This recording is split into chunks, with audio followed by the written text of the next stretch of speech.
Good afternoon, everybody. This is Shay Raybold from Kentucky Housing Corporation, and thanks for joining us for the K-Count training webinar. We're going to give folks just a minute or so more to log on. We had quite a few folks register, and then we'll get started.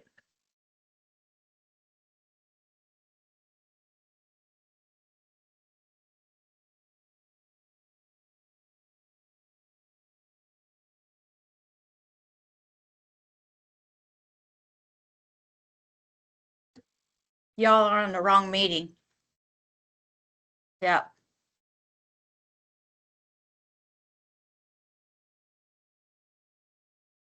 That's hilarious. And if everybody could make sure to mute your microphones, that would be great.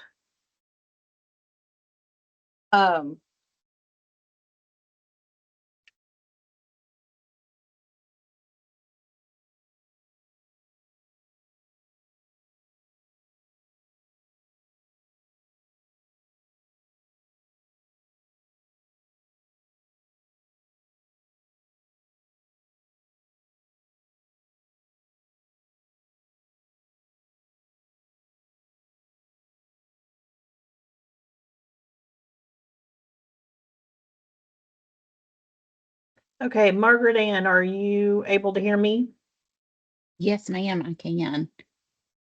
I was Okay. trying to get the ready read AI out. If you have that, whoever brought that in, if we can figure out how to disable that.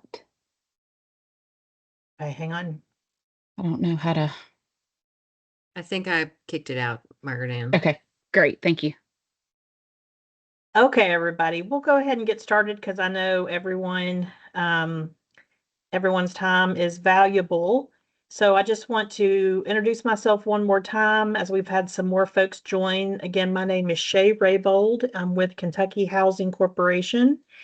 And one of my roles at KHC is to help oversee the K count, or the point in time count, for the Balanced Estate Continuum of Care. And joining me today are two of my colleagues, at least. I think there's several folks from KHC on, but two folks in particular will be helping me, especially monitor the chat if there's any questions coming through, as well as interrupting me as needed to add any additional information or make any corrections or clarifications. And those teammates are Margaret Ann Smith from our HMIS team, as well as Lindsay Anderson, who oversees our coordinated entry system. I did mention the chat. That is the best place to be able to enter questions. And again, Margaret Ann and Lindsay will be looking at the chat box while we're doing the presentation today. And then we'll have some time towards the end for some more questions as well, but feel free to enter anything as we go. This will be recorded and we will make it available on our website. In fact, if you look in the chat right now, a few minutes ago, I posted a link to KHC's, what we call our K-Count page of the website. And on that page is where you'll be able to find a link to today's webinar as soon as possible afterwards, as well as a copy of these slides and some other information that might be helpful to you. So make sure to refer to that. So getting started, can you see my screen, Margaret Ann, that says training webinar? Yes, I sure can. Like the PowerPoint? Okay, thank you. Okay, so we've got over 100 people on the call today, and I bet if the folks on the call today are like those at the in-person trainings we did across Kentucky over the past couple weeks, About half of you have probably participated in the K Count before, and about half of you, this might be your first time. So what we're going to do today will be helpful for both. I hope it will be helpful for both those of you all who've done the K Count before as a refresher, as well as an introductory training for those that this is your first time. And I want to say for those of you who've done it before, most of this should sound very familiar to you. We have not made any changes to our data collection process, and we have not made any changes to the questions that we're asking of people experiencing homelessness as part of the K Count. So what we'll do over the next little bit here is I will talk just a little bit about what the K Count is to try to get everybody on the same page. Part of what K Count is a requirement of the U.S. Department of Housing and Urban Development for communities to conduct point in time counts. And because it's a requirement, I wanted to share just a little bit about the data that we collect, what we will be reporting to HUD to kind of understand why we ask some of what we ask. We'll spend most of the time talking about the data collection process in terms of how we will collect the data, whether that be the Counting Us mobile app or the Kentucky Homeless Management Information System. And most of the time will actually be spent going through the one-on-one survey that can be accessed as part of the Counting Us platform.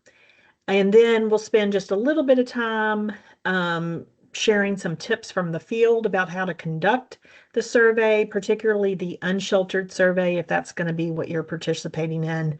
I'll mention the housing inventory count, and then we'll make sure we have time for questions as well. So to get us started, the K Count, I've already, just within the past few moments, have already used the term point in time count. So the K Count is the same thing as a point in time count or the PIT, and these terms can be used interchangeably. The purpose of the K Count or the PIT, if you will, is to determine the size and scope of the homeless population on any given night in the Balanced Estates COC. So it's a snapshot of the size and scope of a specific subset of homelessness on any given night. And that specific subset are people experiencing what is called literal homelessness. And it's actually a subset of literal homelessness. It includes people who are unsheltered or sleeping in other places not meant for regular human habitation, such as abandoned buildings or in their cars, and people who are sleeping in emergency shelters and transitional housing programs where the primary purpose of that program is to serve people experiencing homelessness. So just for a little bit more context, I mentioned that the K Count is a HUD requirement. And in fact, HUD requires communities across the entire country in order to apply for certain funding to conduct these point in time counts. And point in time counts are organized by continuums of care, or COCs.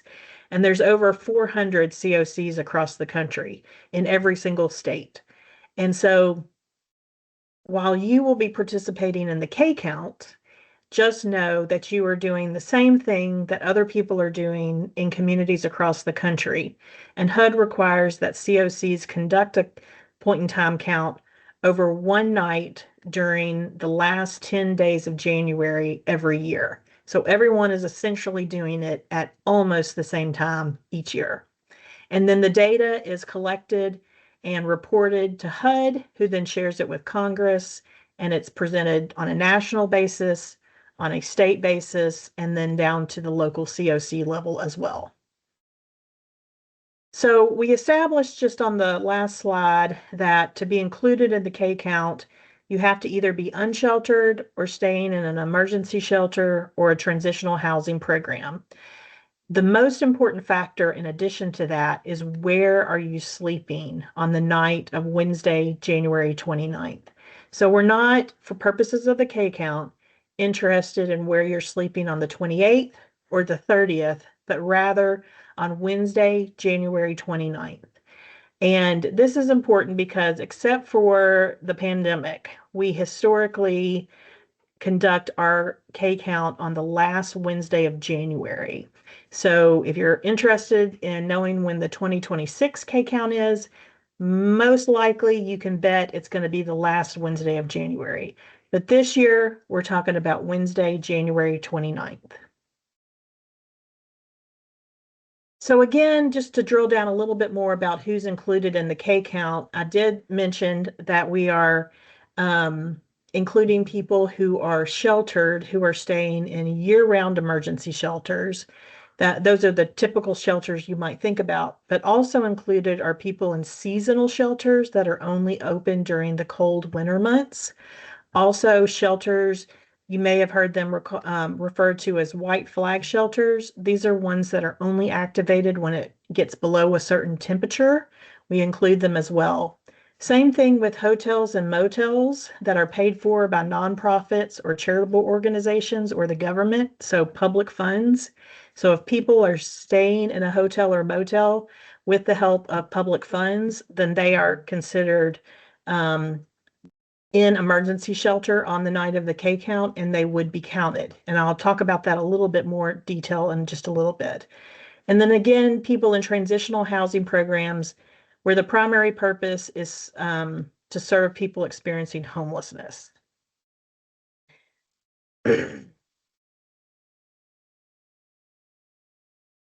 And then, of course, people who are unsheltered are included. And I mentioned this already, but we're talking about people who are sleeping outside, such as on the streets or sidewalks, but also in cars, in buildings that might be open, such as a post office lobby overnight, abandoned buildings, tents, etc. Who is not included? It's important to know this because there are lots of different programs for people experiencing homelessness or those who may have been homeless before entering the program.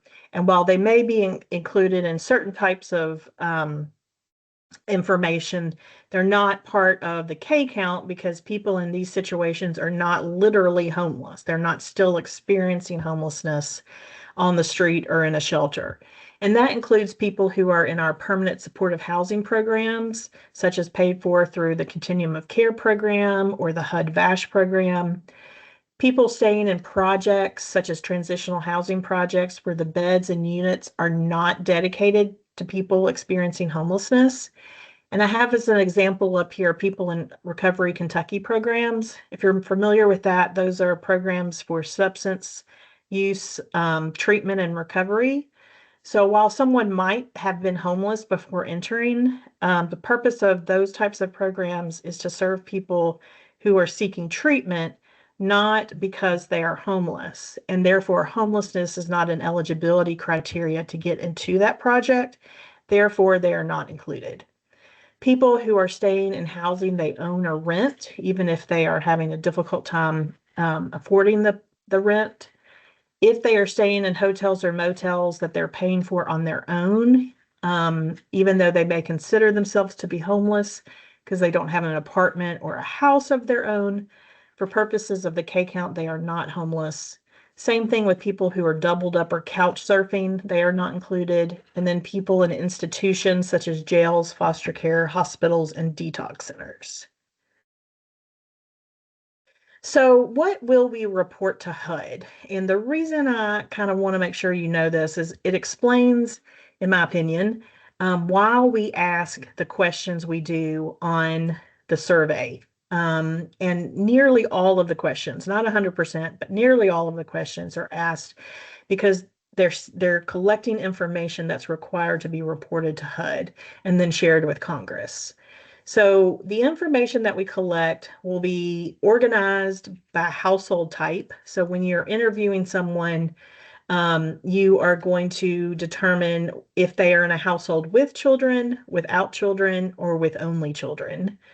And then for each household, we'll say how many people are in the household, but we will also say their corresponding demographic information, specifically their age range, race and ethnicity, and gender. And those three items, the age range, race and ethnicity, and gender, are required to be included for every single person that's counted. And then we'll also report the number of parenting youth, unaccompanied youth, chronically homeless, which there's questions on the survey that we'll look at in just a moment that talks about length of time homeless and whether or not you have a disability, and if that disability causes you to not be able to maintain housing. Those questions are asked specifically to determine chronic homeless status. And then, of course, the number of veterans and people with specific conditions or disabilities, such as HIV, substance use disorder, and serious mental illnesses. So in terms of how do we collect the data, there's two processes, and it's actually, this is really important. So I want you to listen carefully. People that have projects, emergency shelter and transitional housing projects, okay, that enter your data on a regular basis into the Kentucky Homeless Management Information System, KYHMIS. If you are an ES or TH project that enters into HMIS, you will not be using the Counting Us app that we will be talking about today. You will not be conducting the one-on-one surveys as part of Counting Us, because the data that you collect on a regular basis in HMIS, you are already collecting that, and therefore we can get most of your K-count data from HMIS already. There are still some additional steps that you have to do as an ES or TH HMIS project, and I'll speak about those in just a moment. But if you are an ES or TH project that does not enter your client data in HMIS, or if you will be conducting surveys for people who are unsheltered, so going outside and counting people who are sleeping outside, you will be using the Counting Us mobile app or the desktop version on your computer to enter the data. Okay, so if you're using HMIS, you're not using Counting Us. If you aren't using HMIS, you're using Counting Us. Many of you all who do use HMIS may also be doing the unsheltered count, so this will be relevant for you. Or you may be assisting other organizations in your community that don't use HMIS, so this will be relevant for you. So if, again, you are an ES or TH project that uses HMIS, you will want to make sure to ensure that all client information is complete and accurate within HMIS for anyone who's staying in your project on the night of the count, which is January 29th. You will submit a CAPR or APR report generated out of HMIS to the following address, which is kcount@kyhousing.org. And you will need to complete a K-count sub-assessment directly in HMIS for each client, including kids who are staying in the project on January 29th. And these instructions can be found under the KYHMIS K-count directions section of the K-count page on the website. So again, if you go to the chat right now, if you're an ES or TH HMIS user, and find the link to our website, look under the HMIS section, you'll find the instructions for what you need to do. Please make sure that when you submit your APR or CAPR, that you actually look carefully at the data and ensure that everyone that is on your report was actually staying in the shelter on the night of the 29th. It's possible some people may have exited beforehand and that information did not get to the person who enters the data. Make sure you're communicating with the project staff that the data that's on the report actually is correct. That would be extremely helpful and appreciated. So again, just to reiterate, those who are not using HMIS will use the Counting Us platform, which can be accessed on your phone or tablet app or on the desktop version of Counting Us. And surveys can also be completed using paper forms of the surveys, but the surveys must still be entered into Counting Us either on your phone or tablet or via the desktop version. And I'll be sharing with you how to access both in just a moment. The paper copies will be available either later today or tomorrow on the web page that's linked in the chat box. So unsheltered count, it's the same thing. You'll be using Counting Us. Again, you can use paper copies if you want to, though we encourage you to try to do it directly in the app in real time if you're comfortable doing so. But if you do choose to use the paper copy, you still have to enter it into Counting Us after the fact in order for the data to get to us at KHC. So when can the unsheltered count be done? We've established, first of all, that we're trying to determine where people are staying on the night of the 29th. So if you're doing these surveys in shelters, we encourage you to do it on the evening of the 29th, so you make sure everybody's there.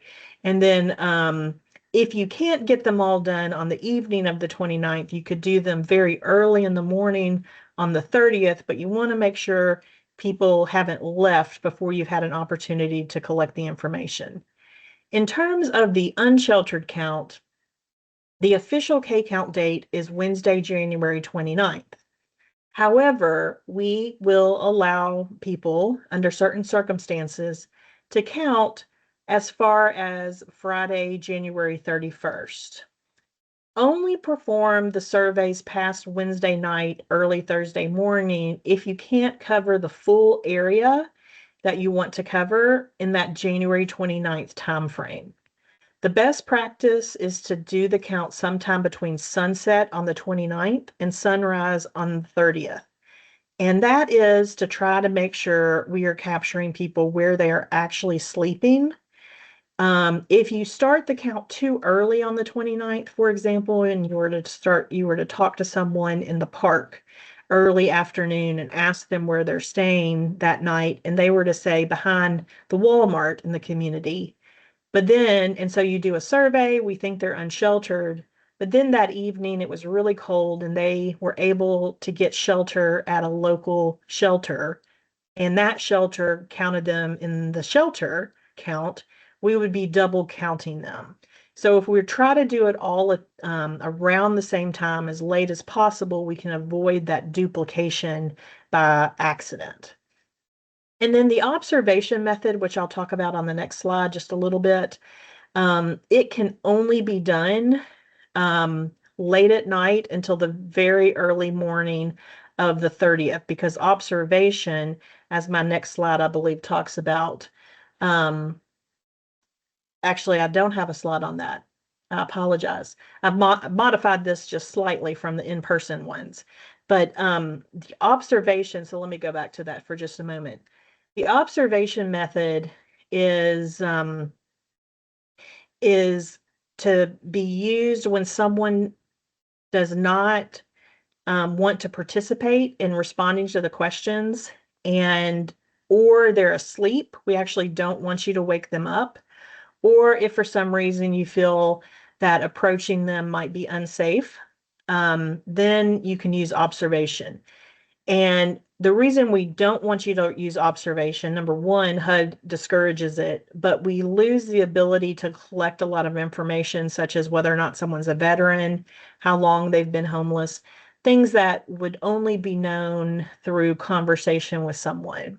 But because it's observation, meaning you are viewing them sleeping somewhere, then it has to be done on the evening of the 29th until the very early morning of the 30th only.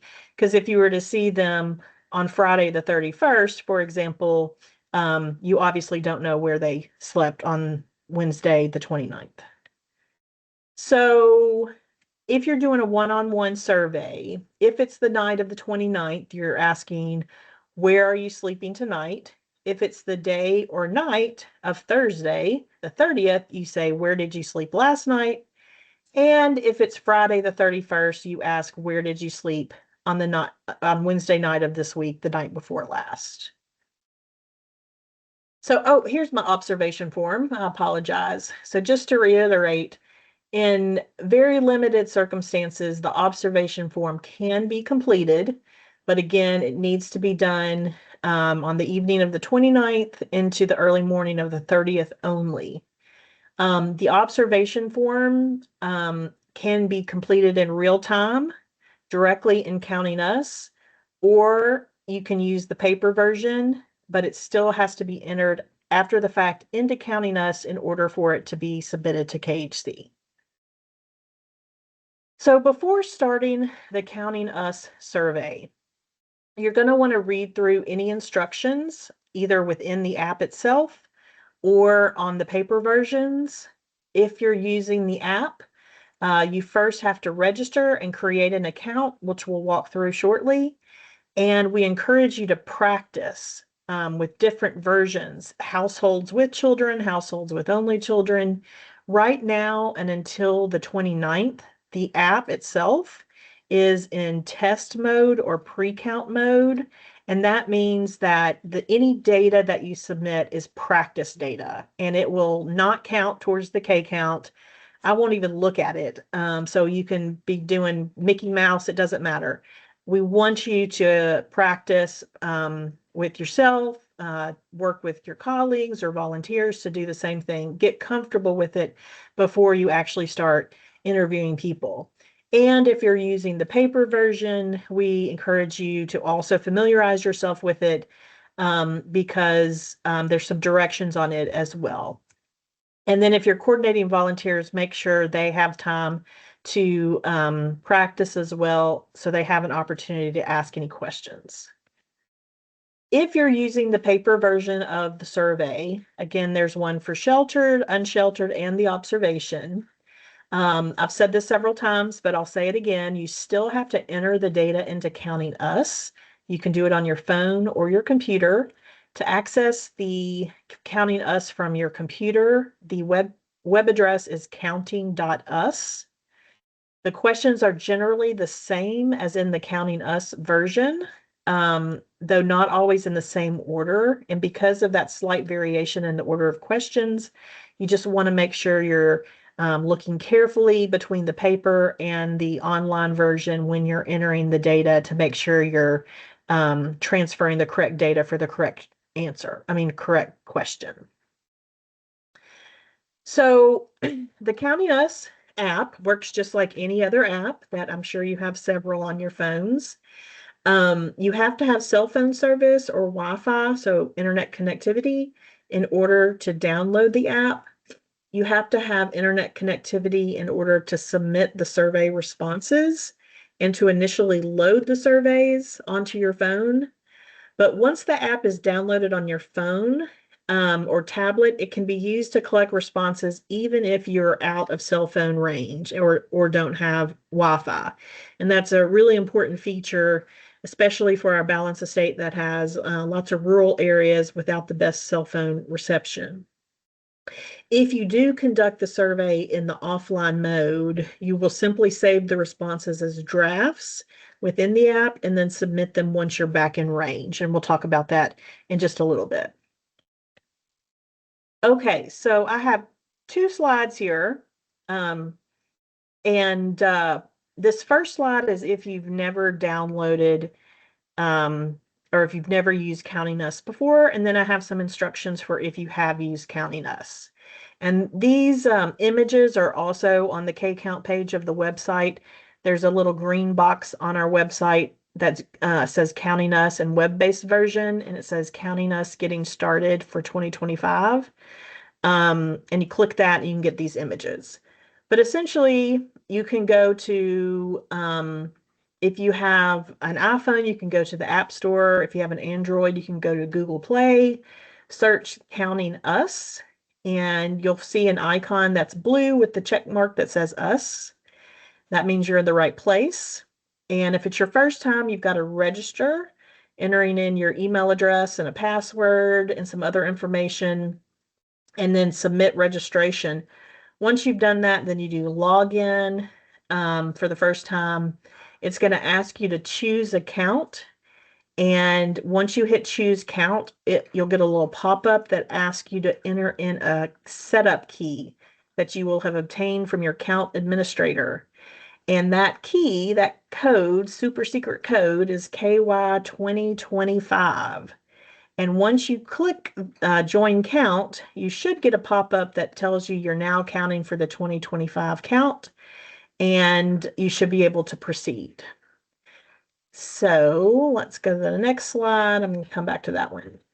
If you use the Counting Us app in 2024 or prior years, if you look over here on the far left of my slide, you'll see it says 2024 K count. That's what it looks like before you enter the access key to get to 2025. So to make sure you're entering for the right count, you want to click the change count banner at the bottom and then follow the same steps where you would join new count, enter in the setup key of KY 2025. You get a pop-up saying you're counting for 2025.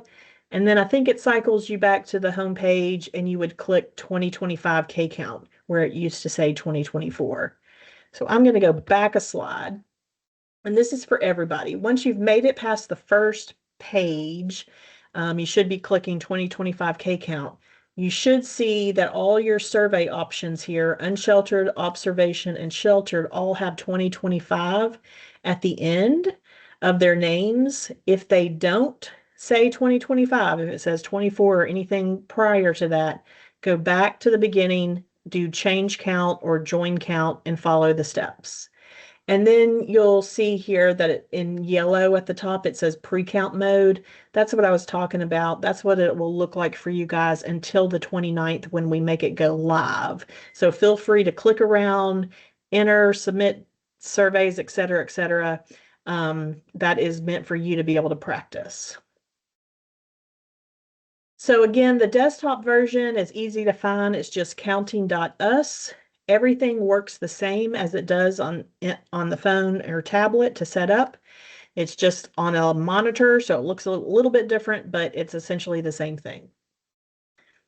So using the app while out of range, you want to make sure that you are in internet connectivity. You want to make sure you get to this screen here, which is the one that has the 3 surveys. This is called loading the surveys. So as long as you've gotten to this while you're in cell phone or Wi-Fi service, then everything should be good to go in terms of using your surveys out of cell phone range. So getting started with the app, there are essentially 3 pieces of information that you're going to need to know. You're going to need to know what survey type you're going to use. So are you in the shelter, unsheltered, or observation? Again, observation can only be used for unsheltered. And then you're going to need to know what type of household, if the survey is being completed for just one person, which is an individual, or for a household, which is more than one person. And it could be 2 adults, or it could be an adult and children, or it could be only children if they are minors on their own. And then you're also going to need to know the location. But if you have your settings for the app set to know where your location is, then you should be able, the app should know from satellites or cell phone towers where you are without having to enter in an address. And we'll show you what that looks like in just a moment. So before getting started with all the questions when you're working with somebody, you obviously want to introduce yourself, tell them what you're up to, and ask their permission to participate. So on the screen here is a sample script where you're introducing yourself, telling them who you are, and say that we're talking with people experiencing housing challenges and homelessness as part of what we call the K-Count survey in hopes of bettering Kentucky's programs, et cetera, et cetera. Your individual responses to these questions will not be shared with anyone outside of our team without your permission. Can I have about 5 minutes of your time? Now, I paraphrase that quickly, but for your sake of time, but you'd want to familiarize yourself with something like this, practice it. Again, who are you? What are you doing? And do you have their consent to participate in the survey? So and by the way, if you haven't done this already, as you're listening to me go on and on about the Counting Us app, feel free to download it on your phone while we're doing this, if you haven't already, or even on your computer, just so you can kind of walk through, make sure you're registered, etc. But the first step is to select the survey. And so you would pick one of these three. Step 2 is actually to choose a language, either English or Spanish. Step 3 is to choose a household type, either individual or household. And I want to pause here for a moment because this one's really important. Because there's not going to be a script that pops up for you to ask what I'm getting ready to suggest that you ask. This little image on the screenshot of individual or household is going to be your prompt to say something like, before we get started, can you tell me if there are any other folks you consider to be part of your family that are sleeping in the same location as you tonight, or is it just you? And if they say it's just me, you're going to click individual. If they say it's me and my kids, it's me and my girlfriend, whatever it is, you want to confirm that they consider those people part of their household, and you click household. The reason why this one is so important is because it's going to dictate how many surveys are attached to this household, in terms of like a logic of knowing that you're going to interview or need information on more than one person for this particular household. So try really hard to get this one right. If you select household, you will get another pop-up that says, how many adults and children are there in this household who are sleeping in the same location on the night of the count? So you can put that in your own words, but essentially, how many people, including yourself, are sleeping in the same location as you that you consider to be part of your family? And if they say it's me and my girlfriend, then you're going to enter 2. If they say it's me and my kids, you're going to want to find out how many kids. Let's say it's 2 kids, then it would be 3, including the person you're talking to. Again, this is establishing the number of surveys per household, so try really hard to get this right. Okay, for any of you guys who are from shelters or transitional housing projects not using HMIS that are going to be using Counting Us, at the beginning there were 3 survey types: unsheltered, observation, and sheltered. If you click sheltered, the next pop-up you're going to get is going to ask you for sheltered survey to select a organization and a project. And right now there are several organizations and projects that I have pre-populated in the app. In order for you to make sure your data is connected to your project, you have to have your organization and project set up in advance of the 29th. This is a drop down. It's not something you type in. So you'll want to make sure and go into the app and see if you are in there. You don't have to click project type, but you can if you want. But organization and project, you should be able to find your organization if you have participated in the K-Count before. If you haven't, and this is your first time for your organization, you're going to want to reach out to me as soon as possible. My email is on this slide, and I'll put it in the chat before we hop off here.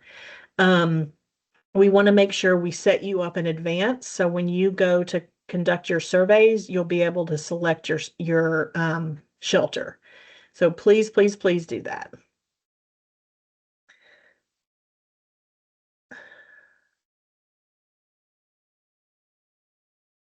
Hey Shay, there's a Okay. question that came through.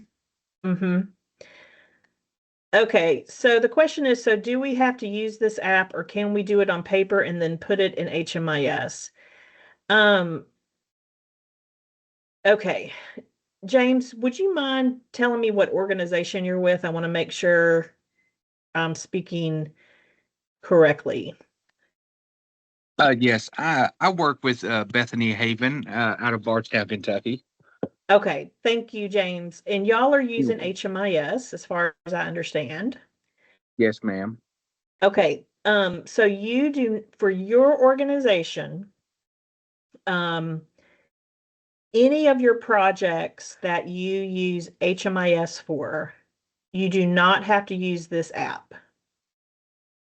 You are going to Oh. follow the HMIS instructions, which I'm going to have Margaret Ann, or actually, if you go to the link in the chat to the webpage, Yeah. and scroll down to KYHMIS K-count directions, you should find what you're looking for there. Okay, awesome. Thank you.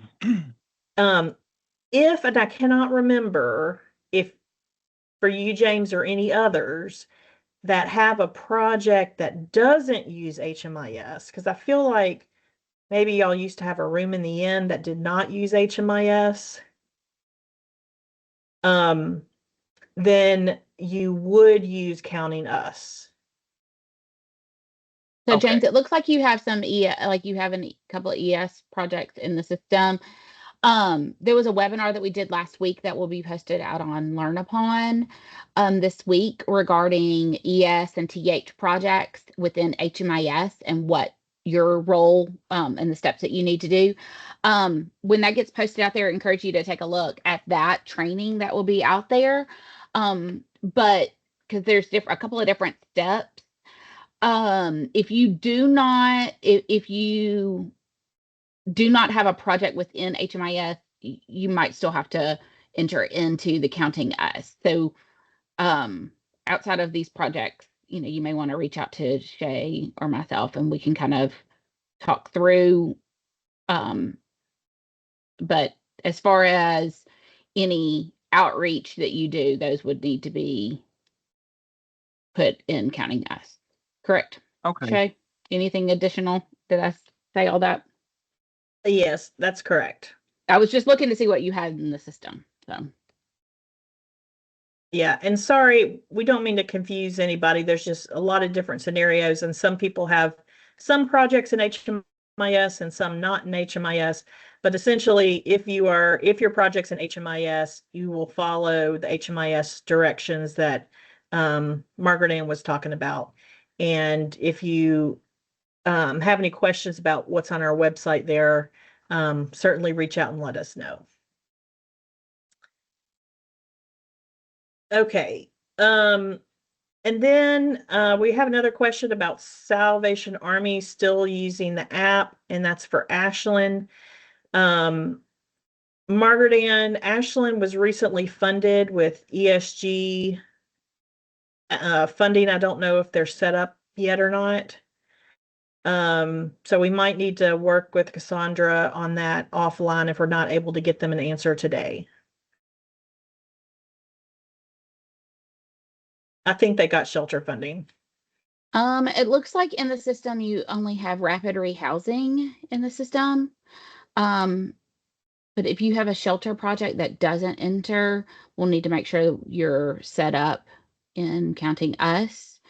If you plan on entering your shelter clients in the system, we'll need to get that set up as well. That would be a side conversation. So Cassandra, sorry for the confusion. You are in the app right now from previous years.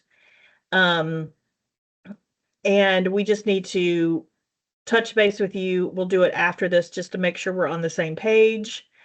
Sorry, I'm getting lots of like notifications on my computer while I'm trying to talk at the same time. But we'll work with you to make sure you know exactly what you need to do. But I think that you need to use the app. So for right now, for your shelter, just assume you're using the app unless we tell you otherwise, so we can keep moving forward. There was another question. Did you say select individual or household to get the shelter survey?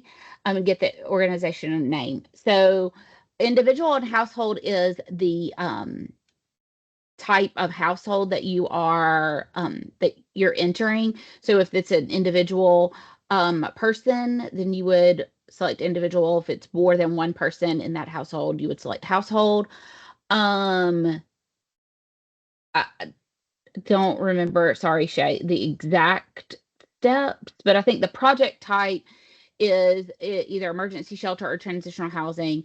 And then the organization, what was the slide right before that, Shay? Okay, so I think the question is do they have to click individual or household to get the sheltered survey?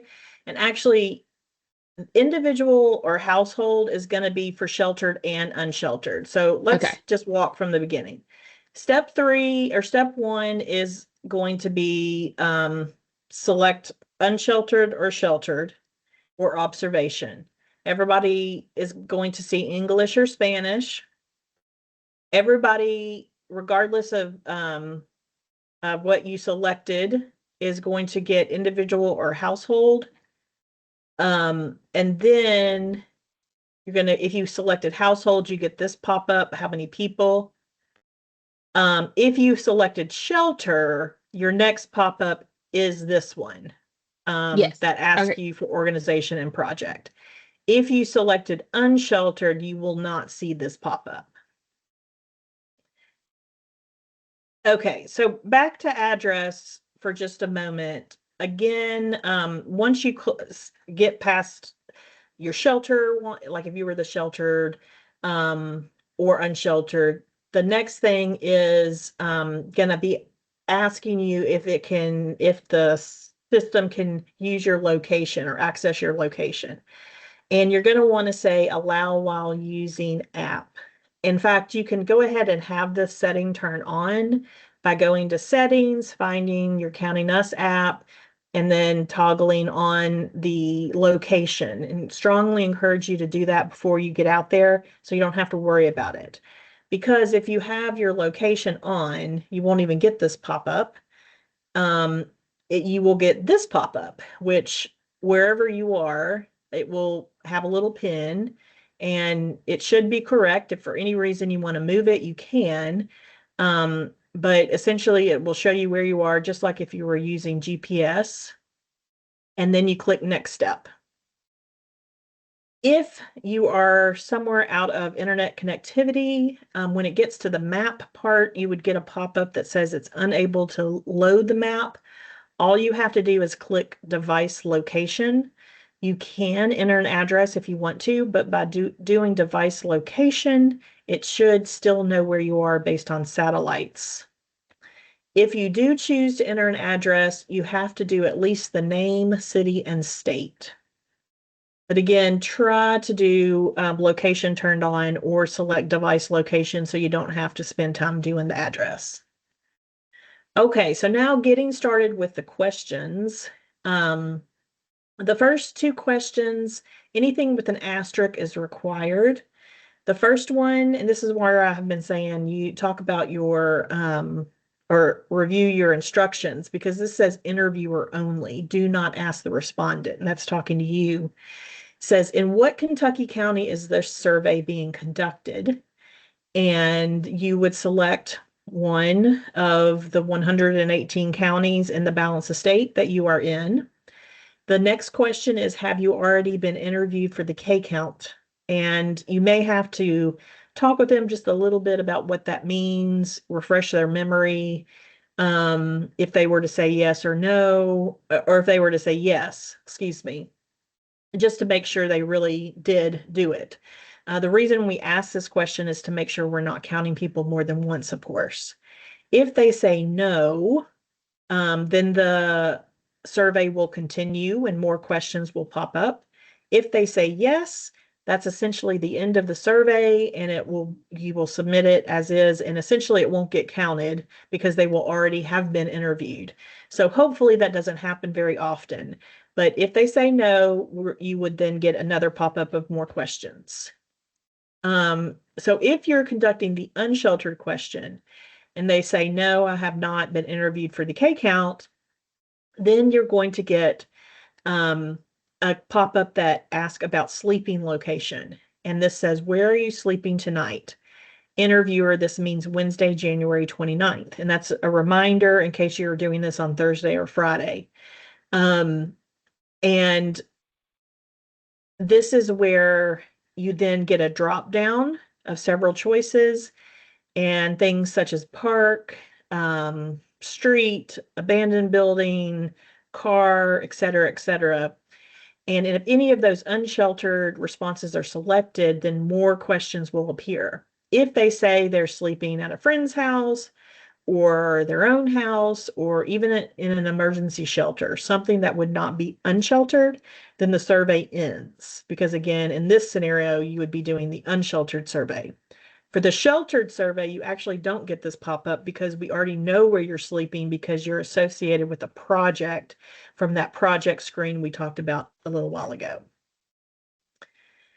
The next set of questions are to gather some personal information, and this is used, two of the questions, gender and age range, are used, are required to be reported to HUD. The rest of the information is used to help us make sure we're not counting people more than once. Once all surveys are submitted to us, we go back through it, review everything, and make sure people haven't been entered more than once or interviewed more than once. So we ask for their first name and their initials, try to get as much information as you can, and their date of birth. If you get their date of birth, then the age and age range auto-populate and you don't have to ask those questions. So it's very helpful. Helpful for you, helpful for them, and helpful for us on the back end when we're making sure we don't have any errors. For the gender question, there are several options, and you are instructed to select all that apply if they were to identify with more than one. Same thing for race and ethnicity. There are multiple options, and people can identify with more than one, and you would select all that apply. If someone were to say biracial or multiracial, that is not an option to select. And so we would request that you ask if they can specify which races they identify with. And if for any reason they were to say that they do not want to tell you, then you could select, but they did say biracial or multiracial, you could select other and then enter in biracial or multiracial, but please try to get the individual races or ethnicities if they are willing to share that. The next set of questions we ask because it's important information to gather, but it also helps us determine whether or not someone meets the HUD definition of chronic homelessness. And you don't have to worry about knowing what that definition is because it's kind of clunky. You just have to ask these questions. And so the first question is this your first time homeless? And if they say yes, you have two more questions, which are how many months have you been homeless this time? And in which Kentucky county or other state were you living when you became homeless this time? If they were to say no to, is this their first time homeless? You still ask the question about how many months they've been homeless this time and about a Kentucky county or other state. But you also get two more pop-ups that are a little clunky. So you want to practice how to ask them before you go out in the field. And those questions are, including this time, how many months have you stayed in shelters or on the streets during the past 3 years? And then including this time, how many separate times have you been housed and then homeless again, where you've had to stay in an emergency shelter or on the streets the past 3 years? Has it been less than 4 times or more than 4 times? And so obviously that question is a little bit wordy, so you might need to put it in your own words or help them kind of pinpoint when 3 years ago was. But essentially getting the correct answers to these questions will help us determine if they meet the definition of chronic homelessness. And then the next set of questions are about disabilities. And you would want to say something like the next set of questions ask about some sensitive topics. You don't have to answer any of these, but your feedback will help us improve our services in our community. And the first question is, do you have a substance use disorder? And it's a yes or no, or excuse me, that is a yes or no question. but it actually asks you, I'm totally messed this up. I apologize. It is actually not a yes or no. If they say yes, the options are whether or not it is alcohol, drug, or both alcohol and drug. And then, of course, there's a no option and a don't know and refused. So on this one, you just want to familiarize yourself with it. When you say, do you have a substance use disorder? If they say yes, then you are going to ask them to make a selection of alcohol, drug, or both, if you can get that information. Everything else is a yes or no. So these next set of disability questions, it's chronic health, mental health, and physical disability. And the first two, you want to read it to include the examples that are listed so people can kind of understand what you're asking. In these first three, if they were to say yes, you get a pop-up that says, is this a long-term disability that impairs your ability to hold a job or live independently? And again, this is leading to chronic homelessness. And then there's questions about developmental disability, whether or not they receive disability benefits, and if they have HIV or AIDS. And we're getting towards the end. The next question is whether or not they've served in the armed forces or ever been called into active duty as a member of the National Guard or as a reservist, and if they are currently employed at a job for which they receive a paycheck. And then there is a question about domestic violence. And the question is, are you a survivor of domestic violence? It's important to note that this domestic violence could have occurred at any time during the person's life. The next question is about whether or not they're currently fleeing domestic violence. If the answer is yes, that will be the end of the survey, except for one more just for you, the interviewer. If they say no, you'll get another question, which is this one. In your own words, can you tell me what caused you to become homeless this time? And you can select all of the above plus other. And if you click other, you can type in.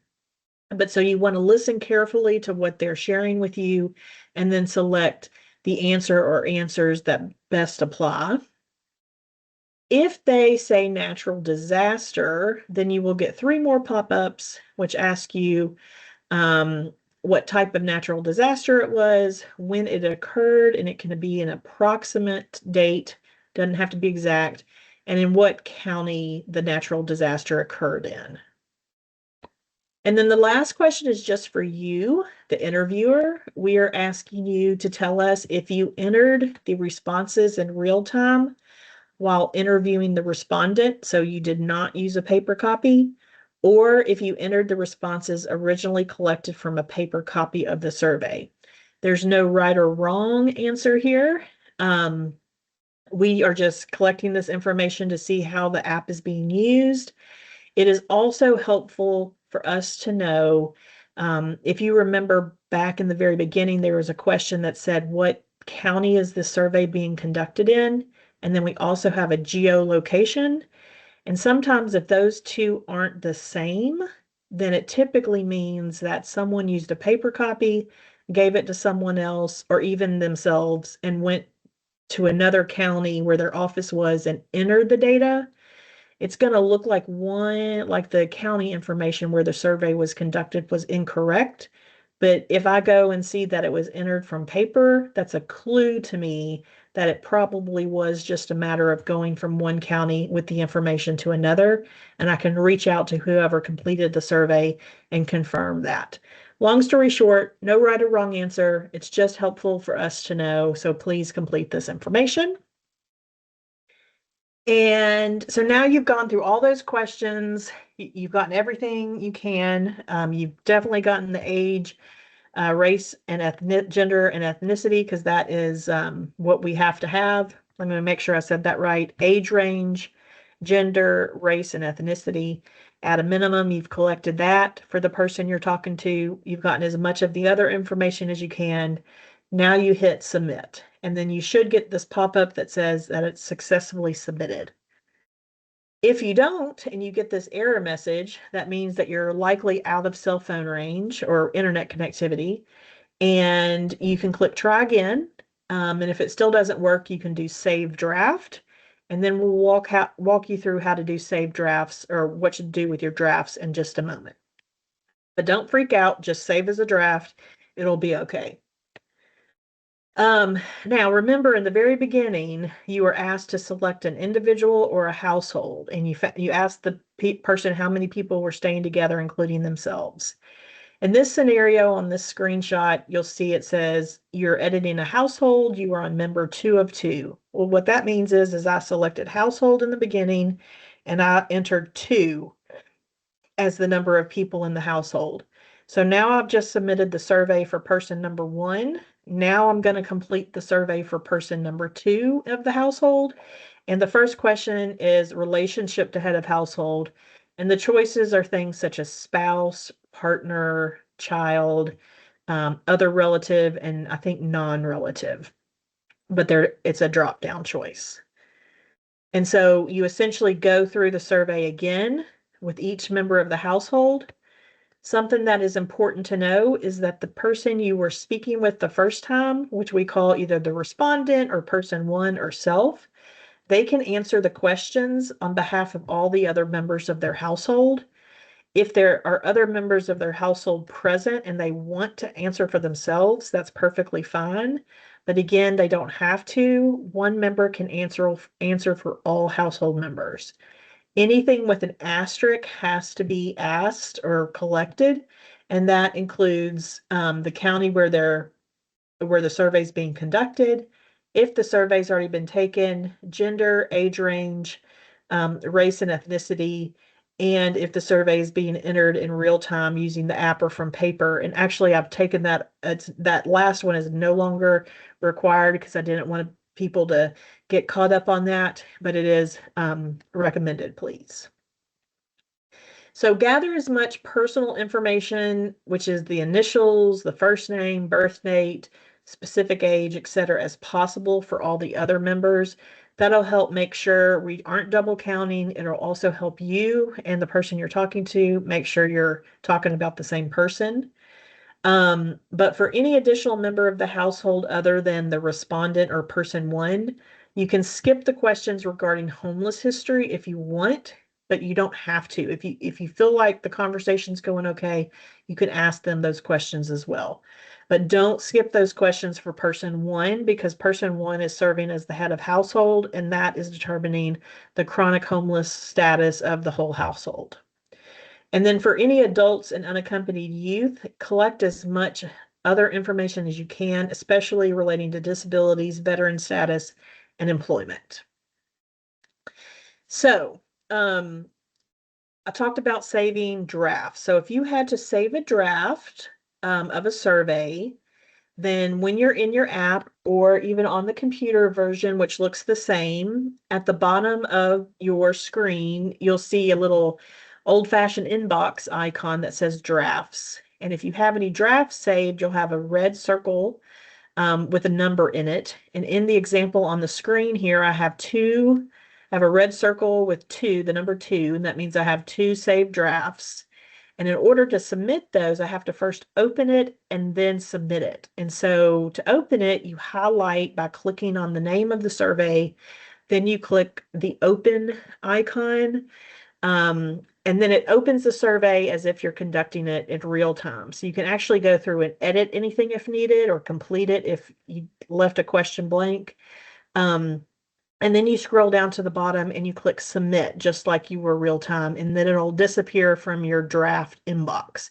And then you keep doing that until you don't have any more drafts. So the deadline for Counting Us surveys is Wednesday, February 5th, which is 1 week after the K count. And so if you use paper surveys, enter the responses either via the Counting Us app or on your computer at counting.us by February 5th. You want to make sure you have checked your draft folder in Counting Us to make sure you don't have any of those surveys that need to be submitted. Because if they're sitting in your draft box, we cannot see them at KHC, and your hard work will not go through. So you must make sure to enter your surveys if you used paper or to submit them if they were saved as drafts. And then you can reach out to me, of course. If you think you have made any errors in submissions, I can look on the back end at what you have submitted and confirm that yes, indeed, so-and-so survey was submitted correctly, etc., if that's needed.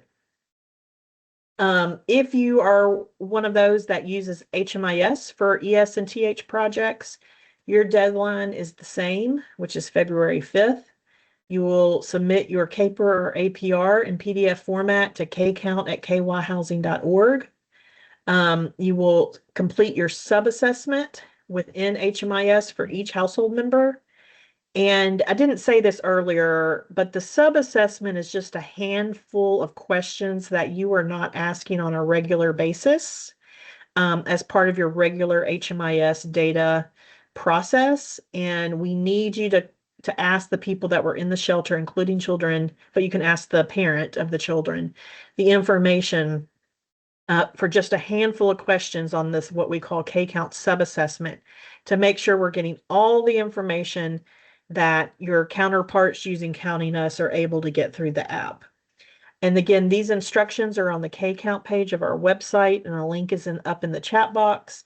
And you can submit questions through the partner agency portal, HCA partner agency portal, also known as the help desk, if you have any questions. And I'm going to pause before I move to these tips from the field. I want to look at a message I just got here a moment ago. Hang on.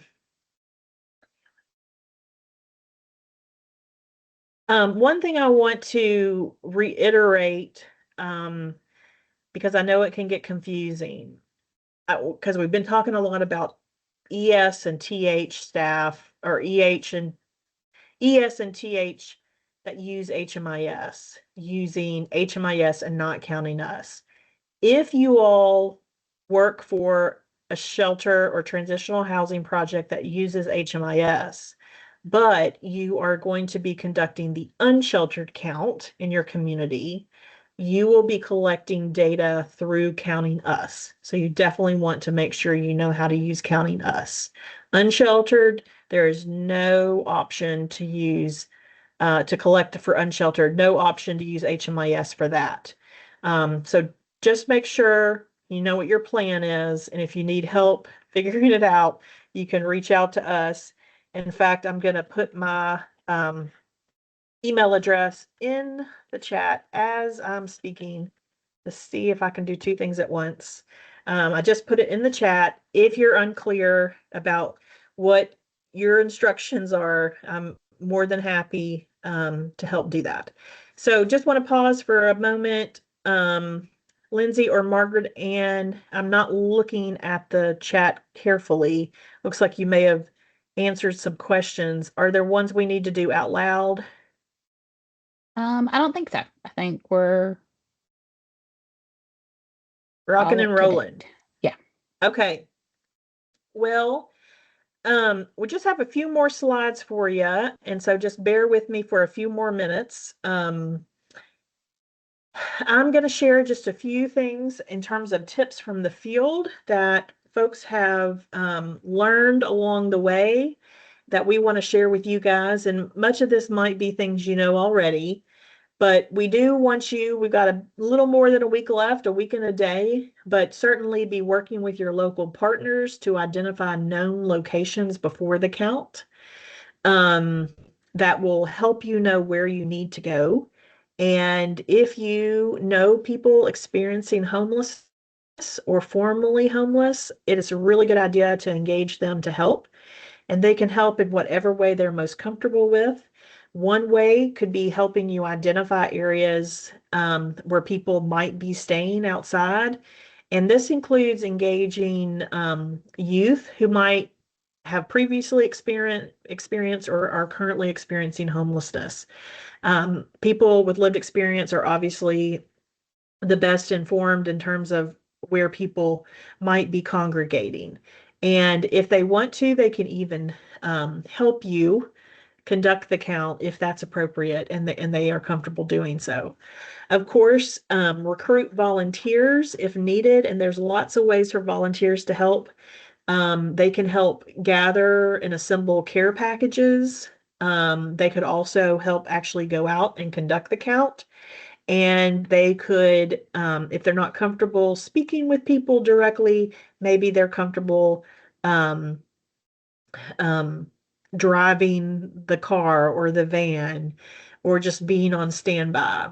And then it's always a good idea if you have the capacity to do it, to create maps and routes of known locations so that if you have enough volunteers and staff, you can assign teams to specific areas. And those teams can actually scout out the areas or be familiar with the areas before they go out. And that way you're not crossing each other and going to the same areas that have already been covered. And let's see here, hang on. One thing that we recommend, if possible, is to have at least one homeless service provider or shelter provider, or at least a professional that is used to working with people experiencing homelessness or housing crises, to be part of a team of volunteers if possible. And at least one if possible. So you wouldn't be sending out a group of volunteers that have never been in this type of situation before on their own unless they were comfortable doing so. If you have the capacity to do so, make sure you have at least one quote unquote professional available on hand. And then this next one is a little bit interesting given some of our local recent state legislation regarding homelessness and sleeping outside. But in many communities, local law enforcement can be a really good resource. A lot of times local law enforcement know where people are sleeping outside. And so you could meet with them in advance to get their information. If they want to help with the count itself, that's perfectly fine, but we strongly suggest that you request that they wear plain clothes and that they're not in their uniforms and that they not use their official vehicles, because we don't want people to be intimidated or to think that they are getting ready to be cited or asked to move along, because that's certainly not the intent of this engagement opportunity. Another great resource are local health departments and hospitals. They typically know their communities fairly well, either from people coming into them, or a lot of them have outreach workers in the community. So they can be a great resource. If possible, hold trainings and briefings with volunteers before the count. Just a majorly abbreviated version of what we're doing here today. So people have an opportunity to be comfortable with what they're getting ready to go do. Just a couple more slides here. You want to make sure volunteers and other staff participating have contact information about who to contact in case there's an emergency. Of course, always 911, but if there's something that doesn't rise to that type of an emergency, who else can they contact? Who can volunteers contact if they encounter someone with a mental health crisis or any safety concerns such as domestic violence? Each region, of course, has victim service provider organizations that can provide assistance, at least a phone number to contact. If there are people interested in going into shelter, are there any volunteers or staff that could help facilitate that? You might want to let your local EMTs know what's going on, just so they know that they may be getting a phone call if someone is encountered in a medical crisis.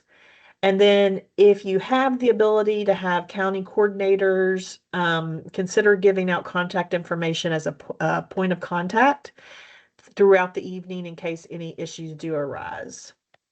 And then lastly, just remind volunteers to be respectful of the spaces they will be entering during the unsheltered count.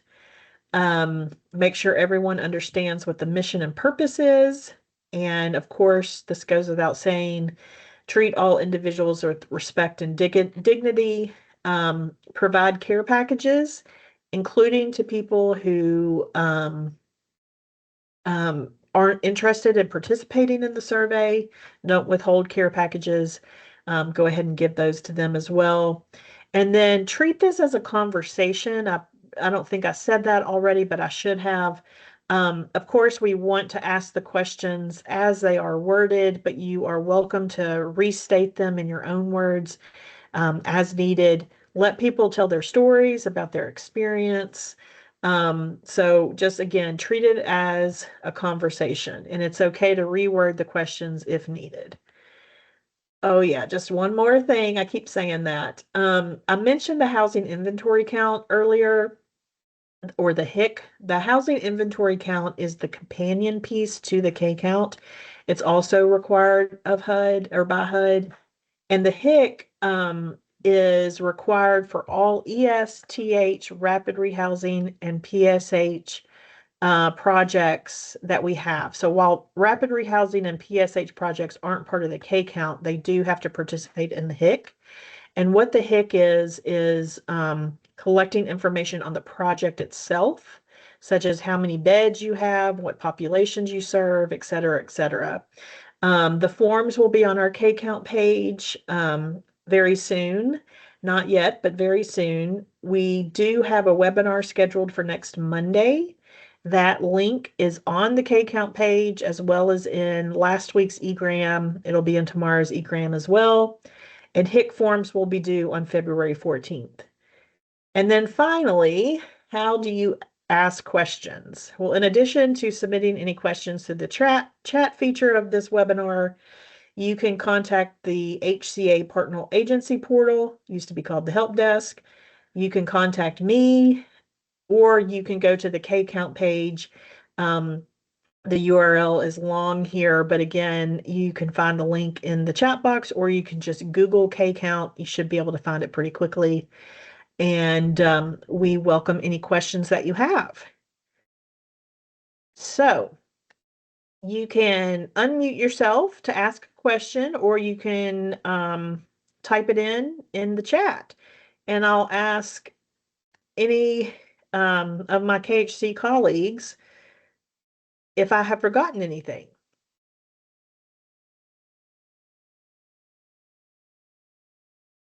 I think you covered it all, Jay. Okay, let's see here. Vanessa, if you're able, you have your hand raised, would you like to unmute yourself? Yes, thank you. Just have a question. We cover, Sure. our SSVF program covers 16 counties. Currently, the only one that I'm aware of right now, that I was in a meeting today, was McCracken, and they're forming like groups to do McCracken County. Like, how do we decide like what counties to do this count in? Well, that is a really good question. So you said you were at a meeting today and they were talking about McCracken at least? Yeah, the meeting that was, because I was unable to do the in-person meeting. Yeah, and they were just talking about McCracken, and I'm unaware of any of the other 15 counties that we cover, if they are completing, who's completing this. And we have got, 9 SSVF team members, and I just want to know where I can place them, or how to know where to place them in order to be able to cover all the counties. Okay, there were a small handful, I can't remember how many, a couple folks from the SSVF program that were at the in-person training in Paducah. Yes. Have you talked to them yet? I did speak with one of them this morning. Okay. Well, I think the best thing to do is for you to send me an email. I'm going to put my email in the inbox here.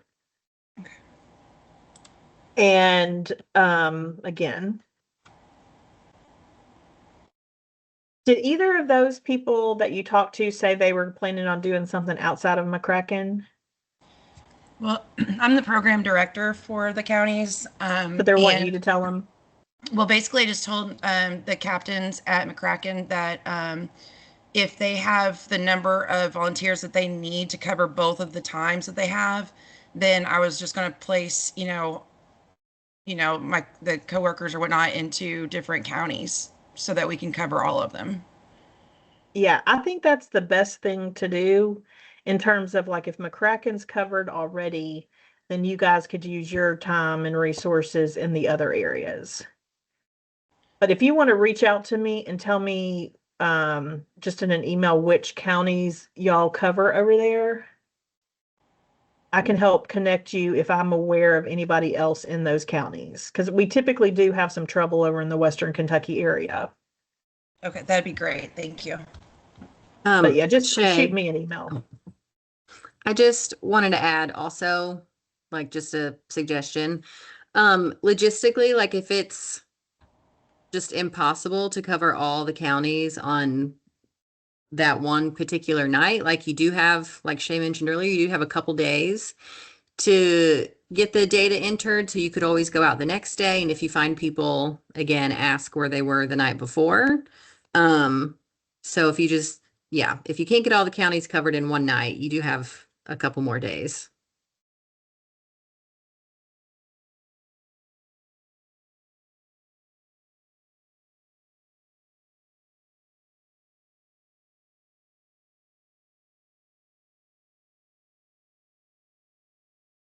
All right. Any more questions on the webinar?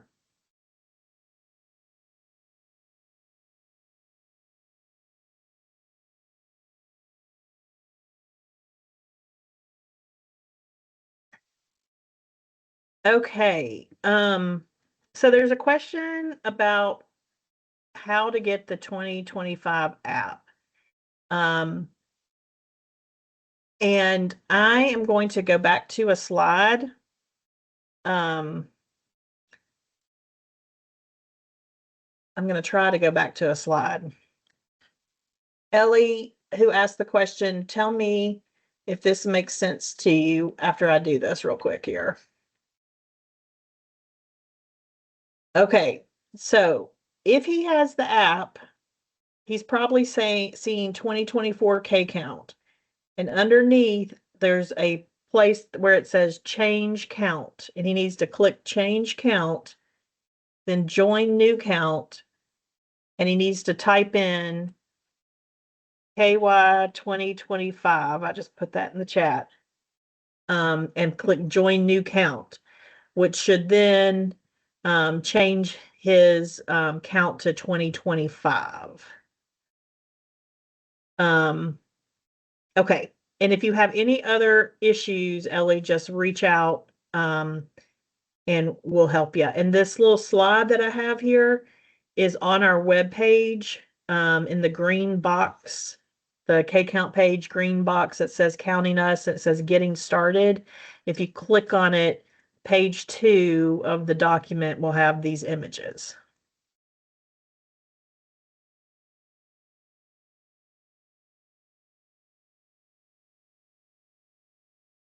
And Margaret Ann just put the link again to the account webpage.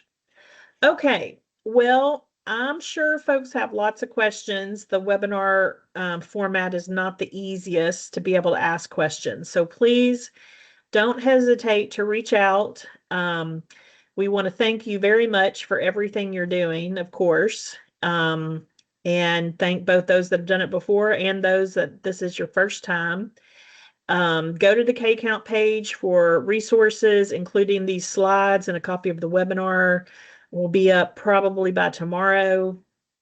As well as the HMIS instructions are there already there, and the paper copies of the surveys, if you choose to do that, should be there this afternoon or tomorrow. But reach out if you have any questions. There's no dumb questions. I promise you, we welcome everyone's input and questions. And I'll just say thank you one more time.